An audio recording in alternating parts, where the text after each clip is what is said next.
আমার প্রিয় ছাত্রছাত্রী এবং শিক্ষক শিক্ষিকা তাদেরকে in the light off history ইতিহাসের আলো ইউটিউব চ্যানেলের পক্ষ থেকে 2027 সালে যারা মাধ্যমিক দিচ্ছে তাদেরকে শুভকামনা জানিয়ে শুরু করছি বিকল্প চিন্তা এবং উদ্যোগ।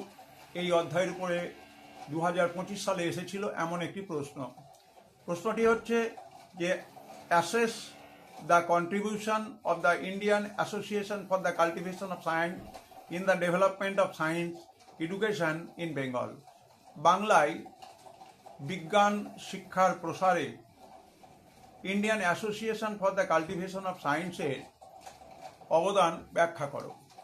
এই প্রশ্নটি যদি তোমরা প্রামাণ্য হিসেবে ধরে নাও তাহলে তার প্রামাণ্য উত্তর কি হবে? মধ্যশিক্ষা পর্ষদের দেওয়া গাইডলাইন অনুযায়ী যে উত্তরপত্র হওয়া উচিত সেটি তোমাদের সামনে আমি রাখছি। আমরা জানি যে Mahendralal Sarkar Indian association for the cultivation of science তৈরি করেছিলেন। 1876 সালে মহেন্দ্রলাল সরকারের হাত ধরেই প্রথম ভারতবর্ষে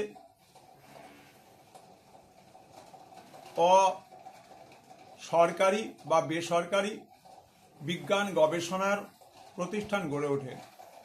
কেন বললাম যে তখন পরাধীন ভারতীয় এবং বিশেষভাবে বাঙালিদের বিজ্ঞান গবেষণার সুযোগ ছিল না।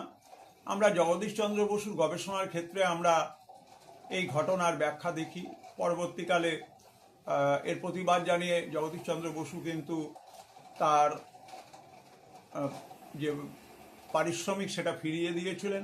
পরে আবার ইংরেজরা তাকে স্বীকৃতি দেয়। মহেন্দ্রলাল সরকারকে বলা হয় the father of the study of modern science. আবার বলছি, মহেন্দ্রলাল সরকারকে বলা হয় the father of the study of modern science. এবং এই Indian association of the cultivation of science থেকে সিভি রমন তিনি গবেষণা করেন এবং 1930 সালে পদার্থবিদ্যায় নোবেল পুরস্কার পান। এবং তার বিষয় ছিল, অবশ্যই তোমরা জানো, রামান এফেক্ট। এবং এই Indian association of the cultivation of science প্রথম হচ্ছে দেশীয় এবং পুরোপুরি জাতীয় ঐতিহ্যকে সামনে রেখে ন্যাশনাল ক্যারেক্টার এবং একই সঙ্গে নেটিভ। এবং তাদের উদ্দেশ্যই ছিল যে বিজ্ঞানের যে বেসিক জায়গাগুলোকে সেগুলো গবেষণার মাধ্যমে তুলে ধরা। সুতরাং এটি 4 নম্বরের প্রশ্নের উত্তর তোমাদের ব্যাখ্যা করা হলো।